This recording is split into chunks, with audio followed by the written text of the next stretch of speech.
终于，楚风那紧闭的眼眸睁开了，紧接着他也是站起身来，但他的双掌却依旧叠加在一起，就好像那其中握着什么东西一样。楚风起身后看了一眼那高高在上的玄冥世家大军，他的目光非常的凌厉，就宛如2把无形的利刃刺向了虚空。但楚风只是看了一眼，却什么都没说，便将目光收了回来。虽然楚风什么都没说，但是他的目光却仍惹得玄一行面露不爽。刚刚那小子好像是在瞪我，妈的，他是找死不成？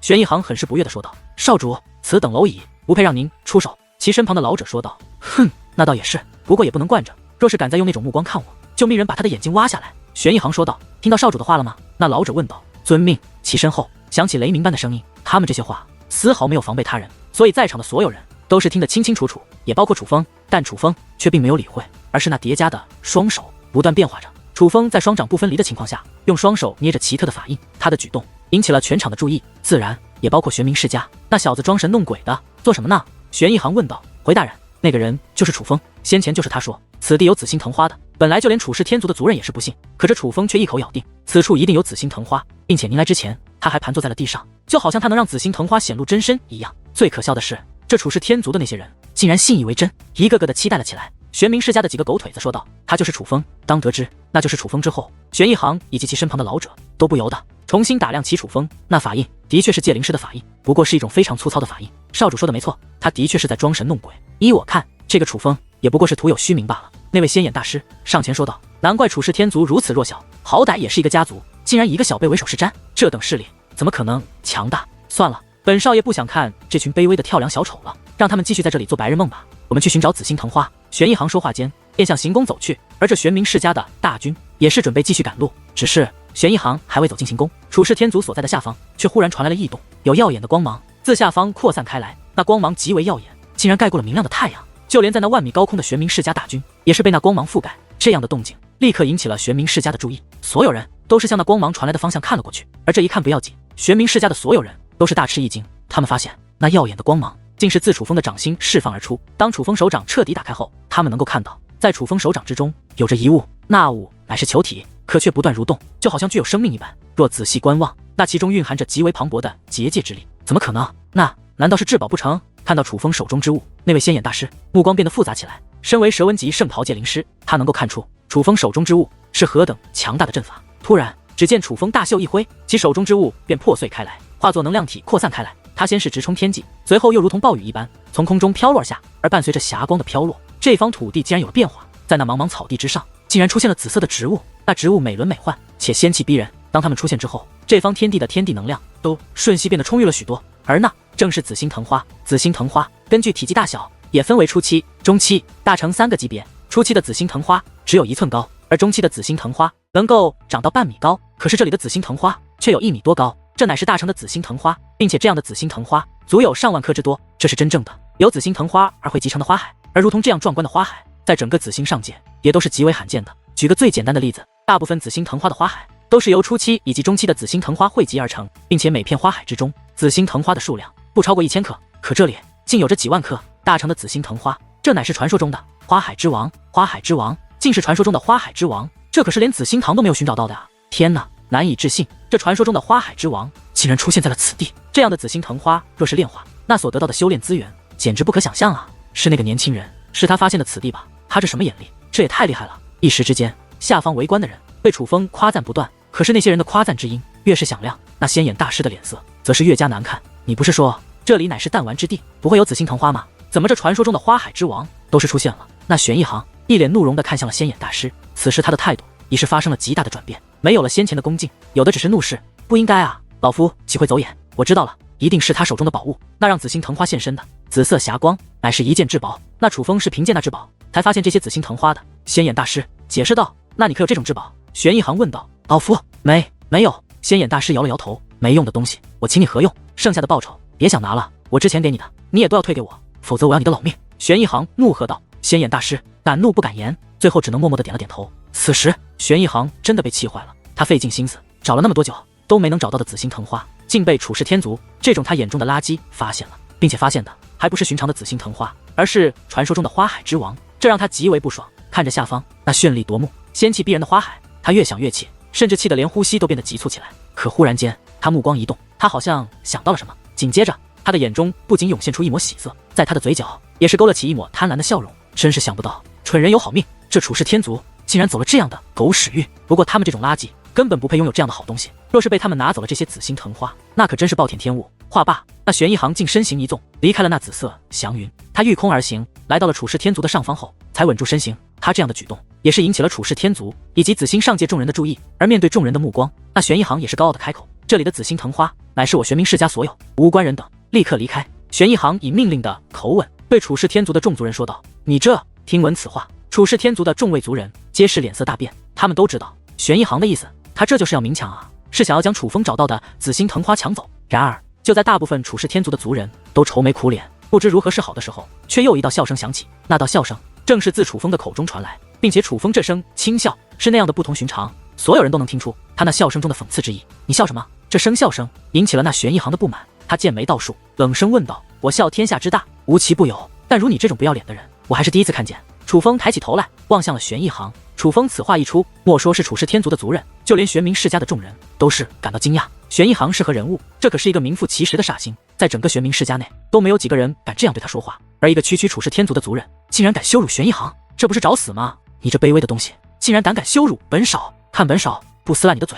果然，楚风这番话惹怒了玄一行。玄一行飞身而下，便来到了楚风的身前，且他的手掌如同鹰爪一般，对着楚风的嘴巴便抓了过去。他竟然是认真的，他是真的想要撕烂楚风的嘴巴。可是忽然间他愣住了，紧接着在场的所有人都愣住了。玄一行这位尊者巅峰的存在，他的手掌还未碰到楚风，他的手臂竟然被人抓住了，而抓住他那手臂的人正是楚风。此时玄一行一脸惊讶，他虽然面容年轻，可是他其实也有2000多岁。虽然他能有今日修为，耗费了玄冥世家内诸多奇珍异宝，但他自己也是有着一定天赋的，所以他虽然是个败类，可对于自己的修为他还是相当的自信。所以他有着自信，不用族人出手，只是一己之力就能够对付这些在场的所有处世天族族人。若要收拾一个小辈，那不更是轻而易举？可谁曾想，他的攻势竟然被眼前这个小辈给拦了下来。突然，楚风手掌握紧，一声脆响便自玄一行的手腕传来，紧接着玄一行更是龇牙咧嘴，发出了哀嚎。原来是玄一行的手腕被楚风硬生生的捏碎开来，但楚风的手段可不止如此，就连玄一行的灵魂都是受到了波及，否则玄一行的脸色不会那般难看。大胆刁民，竟敢对我家少主出手，找死！眼见玄一行受伤，先前站在玄一行身旁的老者出手了，他身形一动，那磅礴的威压也是随之释放而出。一品至尊，这位乃是一位一品至尊境的高手。实际上不仅仅是他动了，当看到玄一行受伤之后，玄冥世家那立于虚空之上的千军万马在同一时间亮出兵刃，密密麻麻的从虚空之上飞掠而下，那等架势简直就是要将处世天族一网打尽。狂妄，要问他们有多狂妄，只是那老者的一声刁民就已经暴露了他的本性。明明都是一方星域的统治者，可在他的眼中，处世天族的族人竟只是刁民，身份比他们不知低了多少。然而只见楚风冷哼一声，随后这方虚空便为之一颤。那一刻，在场的所有人，尤其是那些围观之人，都是内心一颤。他们也说不清发生了什么，更是说不清哪里不对，可他们就是感觉好像发生了不得了的事情一样。忽然间，虚空之上一道道惨叫传来，定目观望，玄冥世家的众位强者竟皆如惊弓之鸟一般笔直的从虚空之上跌落而下。若是那些修为较弱的人也就罢了，可就连那位拥有一品至尊境的老者，此时竟也是一边挣扎一边从半空坠落而下。砰砰砰砰，一时间地上灰尘漫天，那先前还高高在上立于金色祥云之上，宛如天兵天将的玄冥世家高手们，此时却如同沙袋一般纷纷落在了地上。看到玄冥世家众高手这个狼狈的模样，再想到他们先前那嚣张的样子，此处的围观者之中也有不少人忍不住捂嘴偷笑。这不能怪他们没有同情心，实在是玄冥世家自找的。玄冥世家先是看不起处世天族，明明毫无过节，可开口就羞辱对方。紧接着当他们得知处世天族发现此地有紫星藤花后，更是再度出言挖苦。而最过分的是，当发现此处竟真的有紫星藤花后，他们竟然又想要在光天化日之下直接抢夺。而最搞笑的是，他们抢夺不仅失败，反而是落得了此刻这般狼狈的模样。大家虽只是围观，可却也觉得痛快，觉得过瘾。只是这好戏虽精彩，但他们却也忍不住去想，好端端的，为何玄冥世家的高手会如此突然这般狼狈？难道说处世天族并非传闻那般不堪，族内有高手？是你做的？就在众人猜测纷纷之际，却又一道声音响起，那乃是玄一行的声音。与旁人不同，就站在楚风身旁的他能够感受到那席卷天地的波动，那害得他玄冥世家大军如此狼狈的波动，正是从楚风的体内释放而出。是他，是那个年轻人。玄一行此话一出，更是在此处的围观者之中掀起了轩然大波。不因别的，只因大家都看得出来，楚风还只是一个小辈，是一个修炼还不足100年的小辈啊！一个小辈会有如此实力，连一品至尊都无法与其抗衡，那岂不是说他他至少也是1品至尊，并且很有可能是2品至尊。看着那紫星上界的本土修武者们，一个个目瞪口呆，瞠目结舌，就好像没见过世面的样子。处世天族的众人内心别提多得意了。要知道，这可是紫星上界，这里可是下星域啊！能够在这里让这些人露出这样的面孔，这可是之前的他们想都不敢想的事情。可是现在偏偏却做到了。他们身为处世天族的族人，自然也是感到得意。大胆狂徒，竟敢伤我家少主！然而就在此时，忽然一道苍老的声音响起。顺身观望，在那虚空之上立着一道苍老的身影。但这位可不仅仅是苍老那么简单，他身上的气场更是无与伦比。最重要的是，这位老者的身上也是穿着玄冥世家的服饰。看到这位的出现，让处世天族众位族人心中一紧，他们都能感觉到，此时出现的老者与先前玄冥世家的那些大军可是不同。这位绝对不是寻常的角色。太上长老大人，救我，救我呀！看到这位老者，那玄一行就像看到了救命稻草一般，开始疯狂地呼喊起来。竟是太上长老，听闻玄冥世家的太上长老可没有弱者，最差的也是2品至尊啊！这处世天族也太倒霉了，先是遇到玄冥世家的大军，后又遇到玄冥世家的太上长老。既然已经动手了，那看来不仅仅是这紫星藤花要被抢，就连处世天族的族人们也要吃不了兜着走了。当得知那位老者的身份竟是玄冥世家的太上长老后，紫星上界的众人再度看向处世天族的众人，目光之中尽是同情。你是玄冥世家的太上长老？楚风问道。哼，汝等废物，不配知道老夫身份。那位太上长老此话说完，竟直接释放出了他的威压。那威压可不仅仅是针对楚风的，而是向处世天族的所有族人扑杀而去。感受到那威压的一刻，许多人都暗叫不好。他们能从那威压中感受得到，这位玄冥世家的太上长老是多么的来者不善。这威压若是落在了处世天族众族人的身上，处世天族定是要损失惨重。怎么回事？只是那威压刚刚释放而出，却忽然消失不见，这让所有人都是面露茫然，感到不知所措。看来的确是玄冥世家的太上长老。既然是这样，那就最好了。就在众人不解之际，楚风忽然开口了。不仅如此，楚风更是抬起手臂，对准了那立于虚空会上玄冥世家的太上长老。他这是在做什么？对于楚风这个举动，许多人都感到不解。可只见楚风手掌握紧，随后手臂猛然向下一挥，给我滚下来！此话乍响之际，那玄冥世家的太上长老竟真的自高空跌落而下，并且他跌落的极快。只听砰的一声巨响，那玄冥世家太上长老狠狠地摔在了地上。由于冲击力太强，更是在这原本平坦的草原上，硬生生地摔出了一座宛如山谷般的巨坑。而那位太上长老更是疼得龇牙咧嘴，口中更是有鲜血涌动。可他毕竟是太上长老，遭受如此屈辱，怎能忍受？愤怒之际，他便要起身。可就在这时，又有一道身影落入了那巨坑之中，刚好砸在了那位太上长老的身上。这一砸的力气可是不小，使得那太上长老一口老血直接喷了出来。本来那太上长老想要破口大骂，可定目一看，才发现那落在他的身上的乃是少主玄一行。紧接着，在那巨坑边上还出现了另外一道身影，这个人正是楚风。此时的楚风立于巨坑边上，就跟看戏一样，看着玄一行以及这位太上长老，并且眼中满是戏谑之意。不好意思，我只是想扔他下来和你做个伴，真不是故意砸到你的。楚风说道。听得此话，那位太上长老差点没气得昏死过去。不好意思，不是故意砸到我的。难道老子不是你从天上给拽下来的？难道老子这一身碎裂的骨头不是你摔的？这位太上长老越想越气，于是看着楚风怒声问道。大胆狂徒，竟敢对我族少主出手！你知道我们是谁吗？我知道你们是谁，你们不就是玄冥世家吗？楚风问道。狂妄之辈，知道我们是玄冥世家，竟然还敢痛下毒手！我看你处世天族是活得不耐污啊！他话还没有说完，便又是一声惨叫。见此一幕，人们皆是大惊。他们惊愕地发现，原本还在深坑之中躺着的玄冥世家太上长老，此时竟然已经来到了楚风身前，只不过他的喉咙却被楚风的手掌狠狠地掐住了。原来他是被楚风隔空抓上来的。我打的就是你们玄冥世家的人，再敢废话，我就要了你的狗命！话罢，楚风那抓住太上长老的手掌便开始握紧。随着他手掌的握紧，那位太上长老的脸色也是越发的难看，并且在场的所有人都能感受得到楚风体内所释放的杀意。他可不是随便说说，他是真的想要大开杀戒。住手！住手！眼见着楚风动了杀意，那玄冥世家的太上长老则是奋力的挣扎起来。见状，楚风才大袖一挥，再度狠狠地将他摔在了地上。误会，小友，这是误会啊！我们之间一定是有误会。此时的玄冥世家太上长老已经没有了先前的嚣张气焰，且与楚风说话的语气竟然变得卑微起来。这位太上长老在众人面前完美的演绎了一次什么叫做大丈夫能屈能伸。误会！你们家少主先前想要抢夺我的紫星藤花，在场的所有人都看得清清楚楚，你敢说这是误会？楚风问道。那太上长老先是一愣，随后看向了在场的众人，真有此事吗？玄冥世家的众人皆是不语。而其实不用问，这位太上长老也知道这种事情他们玄冥世家的确做得出来，更何况还是他们家少主所带领的人。这位小友，这一定告诉误会，我们玄冥世家的人不会做出这种事的。那太上长老笑着解释道。到现在还不承认？楚风剑眉倒数。与此同时，这方天地再度寒气逼人。见此一幕，那太上长老的老脸顿时僵住了，不知如何是好。算了，反正你们也没有抢走，我楚风也不是一个计较的人。这样吧，你们稍微给点赔偿，此事就算了。楚风说道。好好好，我们赔，我们赔。那太上长老说道，把你们身上的所有宝物都交出来，然后再去取10把半成尊兵过来，这件事情就算了。楚风说道。什么？听到这里，莫说是玄冥世家的人，就连紫星上界的修武者以及处世天族的众位族人也都吓到了，要他们身上的所有宝物，这已经很是过分，更何况还要再去准备10把半成尊兵。半成尊兵啊，那可是极为珍贵之物。听到楚风所说的赔偿，玄冥世家的人简直都快吓傻了，这哪里是稍微赔偿一点，这简直就是要他们的老命啊！怎么不愿意赔？见玄冥世家竟然迟疑，楚风的目光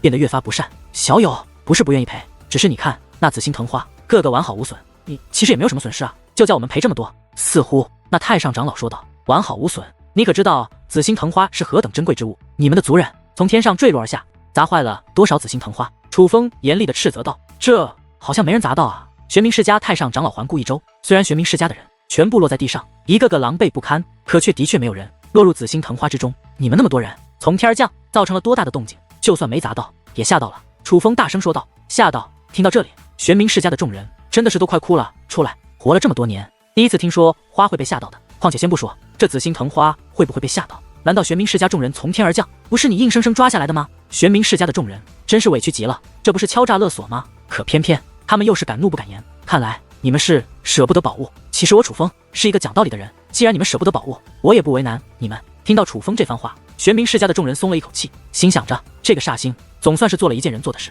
一个个的刚想要感谢楚风，却不曾想楚风却又开口了，那就换个赔法吧，就拿你们少主的命来赔。楚风此话说完，探手一抓，顿时狂风大作，犀利倒涌，伴随着一声惨叫，那躺在深坑中的玄一行被楚风硬生生的给拽了出来，且楚风的手掌狠狠地捏在了玄一行的喉咙之上。太上长老大人，救我，救我呀！被楚风的手掌捏住了喉咙，玄一行何止满面痛苦，更是被吓得眼泪与鼻涕起飞。他是真的被吓坏了，虽然一直以来他都被认为是煞星，可只有他自己知道，他是仗着他爹撑腰才耀武扬威的。但今日倒霉遇到了一个真正的煞星，他必须求救，否则可能真的小命不保。别动我家少爷，我赔，我们赔！眼见着玄一行就要遭殃，玄冥世家太上长老哪里还敢想那么多，赶忙将自己的乾坤袋取了下来。不仅如此，更是将自己身上的所有宝物全部取了下来，递到了楚风面前。你们还愣什么？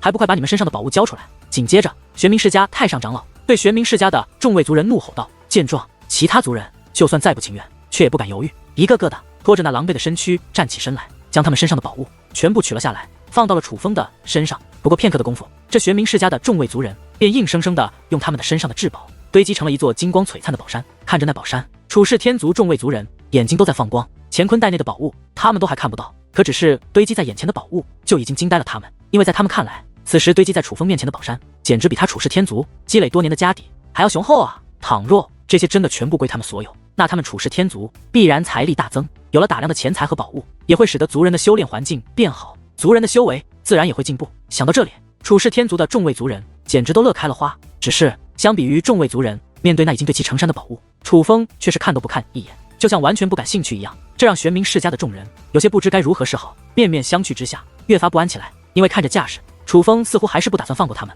小友，你看你要我们赔的我们都赔了呀！关键时刻还是玄冥世家的太上长老，只是就连这位太上长老与楚风说话的时候都变得战战兢兢，连说话的声音都不高抬得太高，除了你之外，所有人自己掌嘴一谦下。楚风看着玄冥世家太上长老说道，并且此时楚风的语气格外的严肃。尽管先前楚风也没有给玄冥世家好脸色看，可是此时的态度却让玄冥世家的太上长老感受到了更强的压迫感。小友，这又是为何啊？不解之下，玄冥世家太上长老开口问道。因为你们的族人管不住自己的嘴。楚风说道。管不住自己的嘴？玄冥世家太上长老仍是一脸茫然。是你玄冥世家的人无缘无故便羞辱处世天族的族人吧？对，我们可是亲眼看到的，无冤无仇，却各种难听的言语都说了出来，甚至还要强抢人家处世天族所发现的紫星藤花，简直太过分了。这样的情况在我们紫星上界可从未见过。对，实在是太欺负人了。不待楚风说话，那紫星上界的修武者们便开口说道，他们也实在是看不过去了，虽然只是围观者，但也从未见过这样欺负人的。眼见着这些围观者都这样说了，玄冥世家太上长老也知道他们玄冥世家的这些人定然是做得非常过分，也难怪楚风会管他们敲诈勒索，的确是他们不对在先啊！混账东西，给我掌嘴！玄冥世家太上长老对着众位族人怒声喝道。而他此话落下，这方天地便响起了如同鞭炮一般的声音，但那不是鞭炮，而是玄冥世家的众位族人掌嘴的声音，并且皆是很用力的扇自己的耳光。当1000个耳光过后，无一例外，所有人的脸颊都是满面鲜血，且肿成了猪头。小友，现在可以了吗？玄冥世家太上长老问道。楚风没有说话，但是倒把手中抓着的玄一行放了下来，接见此情形，玄冥世家太上长老赶忙抓着玄一行，准备离开此地。等一下，可他们还没走开多远，楚风却再度开口。而他此话一出，那玄冥世家太上长老以及玄一行皆是吓得身躯一颤，他们都觉得楚风这次开口多半是没有好事，可偏偏他们还不敢不停，只能任由楚风摆布。我记得他好像也羞辱了我楚氏天族。楚风看着玄一行说道。听得此话，玄一行顿时脸色大变，而玄冥世家太上长老也同样暗叫不好，于是便想为他的少主求情。可他话还没有说出，只见楚风身形一动，便来到了玄一行面前，随后大袖一挥，啪的一声巨响，那玄一行便被他扇飞而去。落地之时，玄一行的脸颊已经变了形，整个人都昏死了过去。见此一幕，玄冥世家的所有人都吓坏了，因为楚风这一巴掌可比那些人自己长给自己的1000个耳光还要凶狠得多。这一巴掌下去，玄一行的半条命已经没了。看到玄一行已经奄奄一息的样子，玄冥世家的众人皆是心疼坏了。其实他们是害怕呀，这可是他们的家主最疼爱的儿子，如今在他们的保护下被打成了这个样子，他们该如何交代？可是他们还来不及多想，却忽然愣住了。他们能够感觉到一股冰冷彻骨的寒意再度笼罩了这方天地，不仅仅是寒意，那其中还有滔天的杀意。杀意翻腾，这方天地似是沦为地狱，而所有人都身处这地狱之中。但其实只有玄冥世家的人能够感受到这种可怕的气息，那些紫星上界的修武者根本就感受不到任何变化，他们甚至不知道为何好端端的紫星上界的众人就一脸惊恐地愣在了原地，甚至有人吓得都哭了出来。是楚风，是楚风的气息正在威胁玄冥世家的每一个人。你们听好了，今日你们的所作所为已经触碰到了我的底线，我放过你们是给你们一个重新做人的机会，我希望你们能够珍惜这次机会，以后夹着尾巴好好做人，莫要再做欺凌他人之事，尤其是在我楚氏天族面前更要谨记这一点。倘若你们不听我劝，还敢为非作歹，我楚风就灭了你玄冥世家。楚风开口，每字每句都宛如无形利刃，刺入玄冥世家众人的灵魂。这不是威胁，这是警告，若干再犯便绝不轻饶。不敢不敢，今日皆是误会，是误会啊！玄冥世家太上长老说道。楚风没有理会，而是挥了挥手，示意他们离开。见楚风终于肯让他们离开，玄冥世家的众人一个个的赶忙飞身而去，不过眨眼的功夫已是消失不见。想起他们来时那浩浩荡荡舍我其谁的模样，才看看他们先前离开时那狼狈的样子，紫星上界的众人竟也有一种爽快之感。忽然之间，这方天地竟然响起了如雷鸣般的掌声，紧接着还有喝彩声、叫好声。楚氏天族干得漂亮，那位少侠叫楚风吗？你可真是好样的！境下的玄冥世家太上长老落荒而逃，在下佩服啊！原来那喝彩和掌声不是楚氏天族族人发出，乃是紫星上界众人。尽管是第一次看到楚风，但他们却都被楚风的表现征服了。倘若他日有人问起我楚氏天族与玄冥世家的纠纷，还希望诸位能做个证。今日可不是我楚风欺他玄冥世家，而是玄冥世家先欺我楚氏天族的。楚风高声说道。楚风知道玄冥世家多半不会善罢甘休，搞不好会颠倒黑白，去说楚氏天族的坏话，而在场的这些人则是最好的人证，是防止玄冥世家颠倒黑白的人证。少侠放心，我们紫星上界的人向来恩怨分明，今日之事我们会为你好好传播开来。对，那玄冥世家不过一座遗弃星域的霸主，竟敢在我紫星上界耀武扬威，我们会好好宣传一下，让他们出名。紫星上界的众位修武者纷纷保证道。处理过玄冥世家，楚风自然也不会忘记紫星堂给他们准备的礼物，那一大片紫星藤花，因为还要赶路，所以楚风将这紫星藤花就地提取出来，使其直接转化为修炼资源。当然，紫星藤花虽然蕴含着磅礴的天地能量，甚至暗藏修武之道，若认真领悟，修为的确会有进步。可紫星藤花原本的力量相对狂暴，楚风也是需要用结界阵法将其进行炼化，唯有炼化之后才会能进行修炼。提取了紫星藤花之后，楚氏天族也是继续赶路，向紫星堂的方向行去。再度踏上路程的楚氏天族族人皆是心情大好，本来他们还有些担心这场鸿门宴，可没曾想刚刚到达紫星上界就遇到了玄冥世家，并且还发生了摩擦。但他们没想到的是，他们不仅大获全胜，并且胜得如此的漂亮，如此的解气。不过却也有人感到担忧，比如楚汉鹏。此时楚风、楚氏天族族长以及楚汉鹏三人在一座行宫之内。楚风，要不然将那些宝物还给玄冥世家吧。楚汉鹏对楚风说道。楚风没有回答，而是看向了楚氏天族族长大人，您怎么看玄冥世家？老夫也是第一次接触，可对于他们的所作所为却是早有耳闻，今日已经结下仇怨，就算这个时候将宝物还给他们，他们也绝对不会善罢甘休。倘若他们是一个讲道理的势力，就不会无缘无故羞辱我楚氏天族，并且光天化日下就想抢夺属于我族的紫星藤花了。不过好在玄冥世家虽然行事霸道，但他们却也是10大遗弃星域之中除了我族5星域外最弱的一个。据我所知，他们家主大人的修为好像还停留在3品至尊。楚氏天族族长说道。3品至尊吗？若只是如此，那楚风倒是能够应付，倒也就不用怕了。听得此话，楚汉鹏面色转喜，楚氏天族族长也是赞同的点了点头。那按照族长大人之意，就是不能还给他们了，对吗？楚风问道。就算我要你还，你会还吗？楚氏天族族长问道。嘿嘿，不会。楚风笑着说道。你这小子！楚氏天族族长无奈的摇了摇头，随后便看向了行宫中心那座磅礴的阵法。此时磅礴的紫色光芒极为狂暴，如同滔天猛兽，欲要破阵而出，但那阵法却极为坚固，无论那狂暴的力量如何挣扎，却都无法撼动阵法分毫，反而正在被那阵法满满吞噬炼化。那狂暴的力量正是从紫星藤花内所提起而来的能量，而那座封锁大阵则是楚风亲手布置，用来炼化紫星藤花的阵法。楚氏天族族长看着那紫星藤花，目光之中充满了期待。紫星藤花名不虚传，楚风啊，你若是一个人将这力量全部炼化，修为定会增进许多。楚氏天族族长看着楚风说道：族长大人，这些力量就算我独自一人全部炼化，可对我的帮助却也不大。对于楚氏天族族长的期待，楚风却是摇了摇头，帮助不大。听闻此话，莫说楚氏天族族长，就连楚汉鹏也是感到惊讶，他们都能感觉到那阵法之内翻腾的是何等强大的力量，感受到那力量，他们只能感叹，这紫星藤花果然名不虚传，而传说中的花海之王更是名副其实，的确是传说之物。可如此珍贵的修炼资源，楚风却说对他的修为没有帮助，这似乎不太应该啊。紫星藤花所蕴含的天地能量的确很强，并且在这其中还暗藏修武之道。虽说那修武之道并非极为高深，但反而容易领悟。不过可惜，这样的修炼资源对我的帮助却并不大。我的体内早就积攒了极多的天地能量，我现在所需要的并非是天地能量的吸收，而是对修武之道的领悟。不过我修炼的乃是神罚玄功，随着我的修为提升，我越来越能够感受到这神罚玄功的难度也在提升，这难度就导致这紫星藤花的力量对我没有太大的帮助。楚风说道：神罚玄功在增加你突破的难度。楚氏天族族长问道：是，这难度还不小，越是距离至尊境境，这难度就越大。楚风说道。而他这番话也是实话，他最近闭关，不仅尝试炼化神术种子，也尝试自己参悟修武之道，想依靠自己的力量突破修为。只是可惜，此时那拦在他修为前方的大门是如此的坚固，楚风一时之间竟然悟不出突破的方法。神罚玄功如此高级的功法，怎么没有帮助到你，反而成了你的阻碍？楚汉鹏那紧皱的眉头似是在为楚风鸣不平。凡事有利就有弊，此等功法本就不是寻常人可以驾驭的，能够成功修炼只是第一步，能否掌握才是关键所在。不过我相信楚风能够破解眼前的难题。楚氏天族族长说道：我也有这个信心，放心吧，我能够应付。虽说紫星藤花我不能使用，但你们可以用，尤其是对我族后辈而言，将有着极大的帮助。楚风说道：如此利奥的修炼资源，不仅是我族后辈，我楚氏天族全族都将受益啊。楚氏天族族长感叹道：本来他是打算这巨大且珍贵的修炼资源全部让楚风独享，但楚风既然不准备使用，那他就决定给楚氏天族的全族族人使用，只要掌控好使用量，莫说现在的所有族人都能从中受益，就算未来几代人也可以从中受益。毕竟他们所得到的紫星藤花不仅皆是大成，并且数量极多，无论质量还是数量都是足够。可忽然，原本满面笑容的楚风顿时眉头紧皱，紧接着楚风的脸庞也开始变得扭曲。眼见不对，楚氏天族族长和楚汉鹏也是赶忙观察起楚风，而这一看，二人顿时吓得脸色铁青，差点吓得魂飞魄散。此时楚风的状况非常的不好，楚风的脸上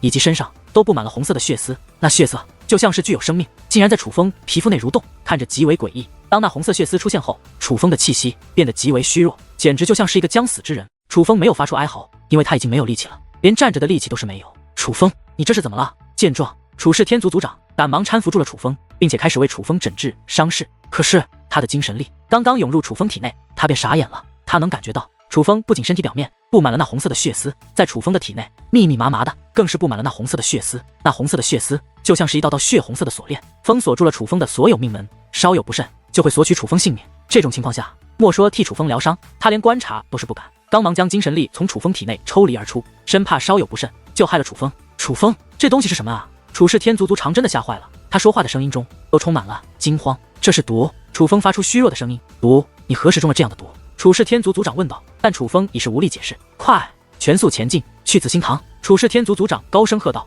楚风明白楚氏天族族长的意思，他定然是想要去请紫星堂的人帮助楚风。见状，楚风则是用尽仅剩的力气抓住了楚氏天族族长的衣袖，且开口说道：族长大人，我这毒他们解不了，稍有不慎我便要亡。楚风说道：这怎么会中如此剧毒啊？到底是怎么回事？楚氏天族族长真的是急坏了，向来稳重的他此时已经彻底乱了阵脚，不知该如何是好。无奈我能够应付，我也知道解毒之法，不要找人帮忙，让我自己来解，只要给我一些时间便可。楚风说完此话便闭上了眼睛。见状，楚氏天族族长也是没有任何办法，只得下令严守这座行宫，不让任何人打扰楚风。但其实他并不知道楚风是欺骗他的，楚风根本就不知道该如何破解此毒。这毒乃是当初在九龙异象港内那位神秘存在强行投入楚风体内的毒物，毒物入体有些时日了，但从未爆发过，不知为何今日竟突然爆发。当初那位存在向楚风体内投入此毒物，也是有着他的目的，那位应该是有什么事情需要楚风帮忙，但当时的楚风修为不济，应该是帮不到他，所以他不仅抢夺了楚风的麒麟蛋，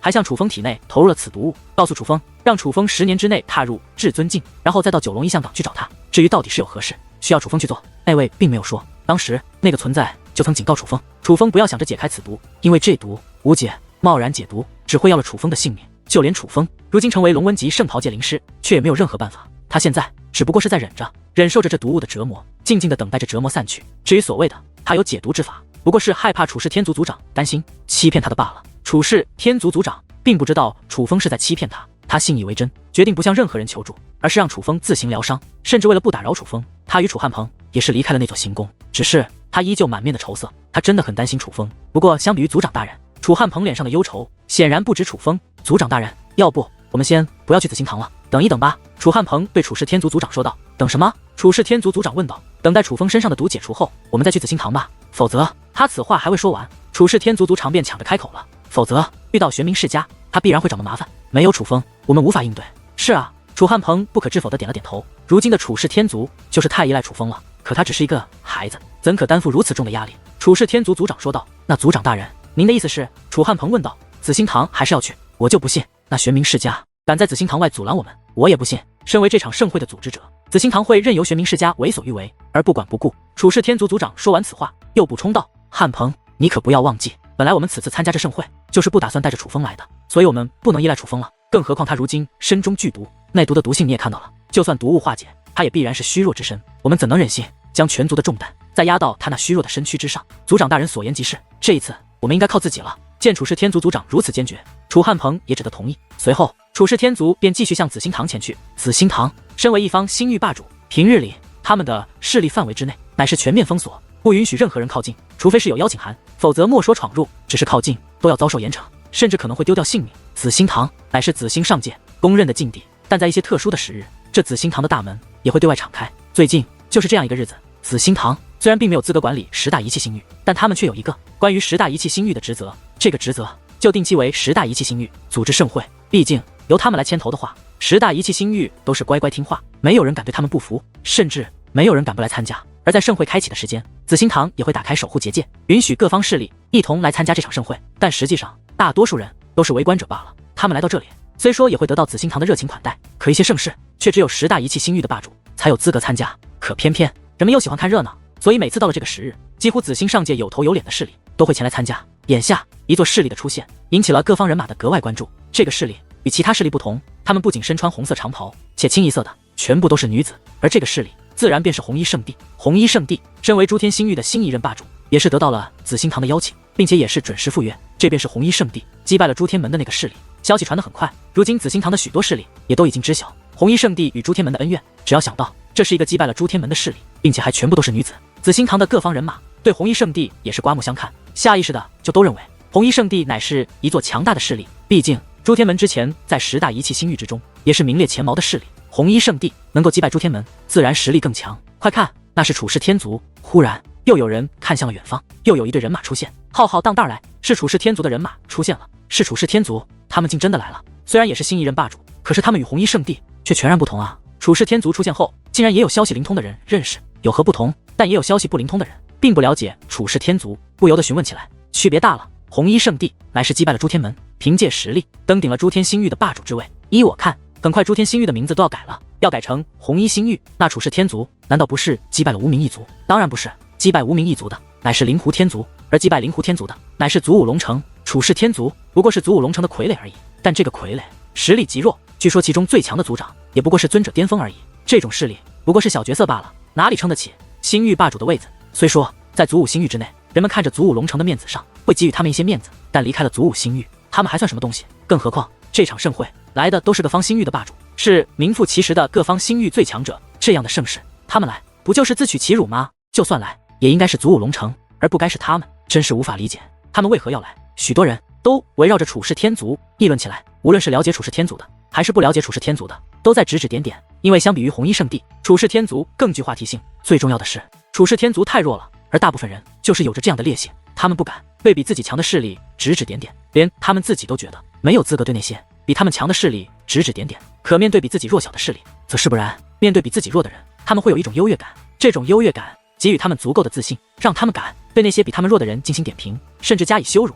处世天族现在正好满足了他们这一点。处世天族可没有你们想象的那么不堪。可忽然间，人群之中有一位身穿蓝色长袍的老者开口了。看到这位身穿蓝色长袍的老者，许多人的脸色都是有了变化。这位没有开口之时，根本没有人注意到他。可是当注意到他之后，却没有一个人敢轻视他。这是一位身穿蓝色长袍的老者，对他们而言乃是一个陌生人。他们在此之前从未见过这个人，而这位蓝袍老者的腰间也没有令牌，所以无法得知他是出自何门何派。就连他的修为也是洞察不出，对方隐藏的可谓滴水不漏。可是偏偏这位蓝袍老者给人一种极为强大的感觉，那种强大并非是用修为装饰出的强大，而是从骨子里散发出的强大。面对这样的人，先前还以优越的姿态去点评处世天族的人们纷纷变得谨慎起来，甚至都不敢轻易开口了。这位前辈莫非对处世天族更为了解？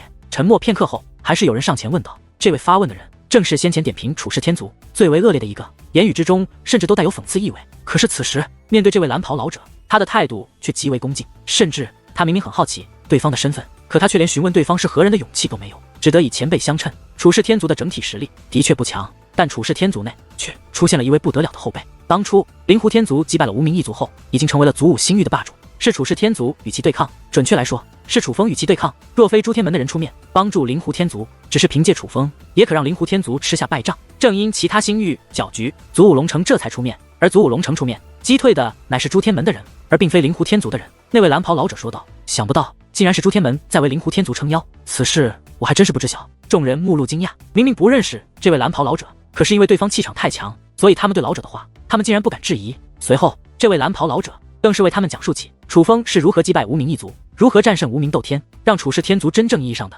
坐稳了祖武星域的霸主之位。甚至他还讲述了之前处世天族来到紫星上界后，楚风发现了紫星藤花中传说中的花海之王以及玄冥世家想要抢夺那紫星藤花，却被楚风狠狠教训的事情。这种种事迹让在场的许多人对处世天族都有了全新的认识，听得在场的许多人惊叹的声音此起彼伏。尤其是当听闻楚风竟然发现了传说中的花海之王后，更是感觉难以置信。毕竟外面的事情再如何料的，那也都是外面的事情，多多少少有一种听故事的感觉。可关于紫星藤花则是不然。身为紫星上界的修武者，紫星藤花是何等宝物，他们是知晓的。紫星藤花本就难以发现，那花海之王更是传说的存在。哪怕是掌握寻找紫星藤花方法的紫星堂，都已经有很多年没能找到花海之王了。可那花海之王竟被楚风找到，他们怎能不惊？倘若这个叫做楚风的年轻人真有如此本事，那岂不是说这祖武星域处世天族之中出现了一个了不得的天才？此时许多人对处世天族都充满了期待，主要是对楚风充满了期待。倘若蓝袍老者所言当真属实的话，那也就证明处世天族内出现了一个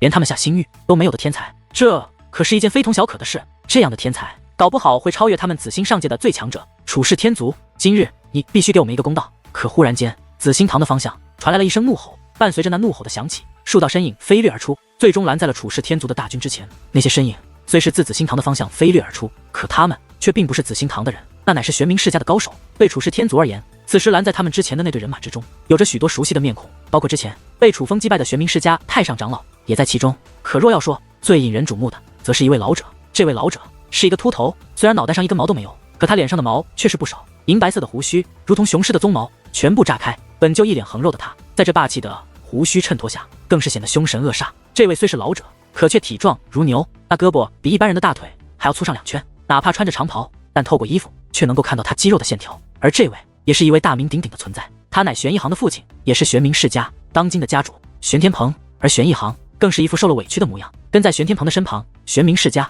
突然拦住处世天族，其实大部分人都是不明所以的，可是先前那些听闻过蓝袍老者讲述的人，却都猜到了经过。这玄冥世家定然是为了玄一行被压迫的事情来找处世天族的麻烦了，因此这样一幕反而让那些人更加相信蓝袍老者的话乃是真的。每次一气星域聚到一起都有好戏看，想不到这一次好戏这么早就开始了。眼见着玄冥世家来找处世天族的麻烦，许多人都露出了期待的目光，毕竟他们来这里本来就是为了看热闹来。这位大人，不知拦住我处世天族是为何意？此时处世天族族长也是率领着处世天族的大军走了出来，虽说修为不济，可只是气势。此时的处世天族在族长的带领下，竟然丝毫不输玄冥世家，叫那楚风滚出来。然而那玄冥世家家主却看都不看处世天族族长一眼，而是看着其身后的诸多行宫，大声呼喊起来：我族楚风正在休息，老夫来处世天族族长，您若有事就与老夫说吧。处世天族族长说道：休息？依我看是吓得不敢出来了吧。妈的，先前欺负我能耐，结果看到我父亲就立刻变得缩头乌龟了。先前不是大话说得很牛吗？不仅抢我玄冥世家宝物，还要我玄冥世家夹着尾巴做人。既然之前那么强硬，那现在就滚出来啊！玄一行大声喝道。而他此话一出，顿时引起轩然大波，不明真相的人们都开始议论纷纷，在讨论楚风是否真的欺人在先。这位小友，颠倒是非的本事倒是厉害，明明是你对我族羞辱在先，又想抢夺我族之物，我族楚风无可奈何之下才出手反抗的。当时一幕，可有不少紫星上界的人见证着，真相定会大白。你若想颠倒是非，可就是想多了。楚氏天族族长不卑不亢，反而高声反驳：楚氏族长所言极是，是玄冥世家先难为楚氏天族的。老夫曾亲眼看到，人群之中那位蓝袍老者开口了，紧接着竟然也有一些躲在人群中的人纷纷开口，都表示楚氏天族族长说的才是事实。听闻此话，众人也都将矛头指向了玄冥世家，许多人都开始谴责玄冥世家欺人在先，结果吃了大亏后，现在竟然还要报复，实在有违一方霸主的风范。眼见着舆论对自己不利，那玄冥世家家主的脸色变得越发不悦起来。少废话，楚风，你要么自己滚出来，要么老子把你揪出来。你夺我族宝物，打我儿子，欺我族人，这件事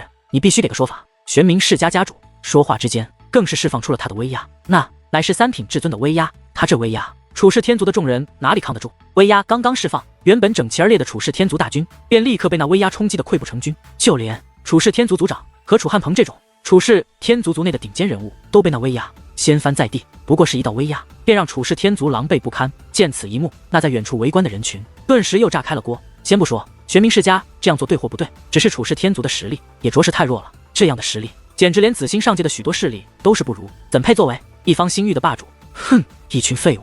而看着楚氏天族众族人那狼狈不堪的模样，玄冥世家家主嘴角则是扬起一抹不屑的弧度。本来听闻太上长老和玄一行的讲述后，他也是有些担心，害怕那楚风实力强劲，连自己都不是他的对手。正因如此，他之前也是有些犹豫到底要不要找回场子。最终在脸面与自保面前，他还是选择了前者。其实就连他先前拦在楚氏天族面前的时候，内心还是有些忐忑的，毕竟当众找麻烦，若是败了，那可真就是颜面尽失了。可不曾想，楚风下的脸面都不敢露，而楚氏天族这些族人更是一群废物。废物到他只要想要杀了对方，只是一个念头就可以让他们全部魂飞魄散。这种情况下，让他感觉极为爽快。可是有人欢喜有人愁，此时楚氏天族的众人则是苦不堪言。他们没有想到玄冥世家真的敢在紫星堂门前找他们麻烦，可是紫星堂的人竟然真的见死不救。眼下楚风又无法为他们出头，他们当如何是好？难道真的就要任由玄冥世家对他们进行欺压不成？可忽然间，那压迫着楚氏天族的威压竟然消失不见。与此同时，一道身影也是落在楚氏天族之前，紧接着天地震荡，竟有一道怒喝于这方天地炸响开来：玄冥世家，不要欺人太甚！看着此时呢出现在楚氏天族身前的人，莫说旁人吃惊，就连楚氏天族的众位族人也是吃了一惊，因为这位乃是红衣圣地的掌教。可是楚氏天族明明与红衣圣地毫无瓜葛，为何今日会突然出手相助呢？多管闲事！玄冥世家掌教眉头皱起，面露不悦。玄冥世家向来自负，所以对于红衣圣地的事情，他们也只是道听途说，并没有认真的去了解过。只知道如今诸天门换了主人，这新的主人便是红衣圣地。可是在他听闻里，红衣圣地掌教不过是三品至尊而已。至于红衣圣地为何能够击败诸天门，乃是有高人相助，只是那位高人又不是红衣圣地的人，红衣圣地不过是捡了便宜而已。因此玄冥世家家主莫说不怕红衣圣地，反而有些看不起红衣圣地。在他眼中，红衣圣地就算比楚氏天族强，但也强不到哪里去，并非多管闲事，只是看不过去你这样欺负人而已。韩秀说道：好一句看不过去，天下间的事情看不过去的多了，